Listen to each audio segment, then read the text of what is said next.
नमस्कार मंडळी. तर कुकरमध्ये छोले भिजवलेले घातलेले आहे. स्वच्छ धुवून मीठ हळद घातली, पाणी घातलं, झाकण लावून 3 शिट्ट्या करून घेतल्या. तिकडे कांदा टोमॅटो चाराचार चिरून घेतलेला आहे.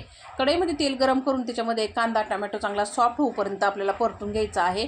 नंतर त्यामध्ये आपल्याला अद्रक लसूण काजू कोथिंबीर घालायची, चांगलं वाटण परतून घ्यायचं. चांगलं थंड करून मिक्सरला बारीक असं फिरून घ्यायचं आहे.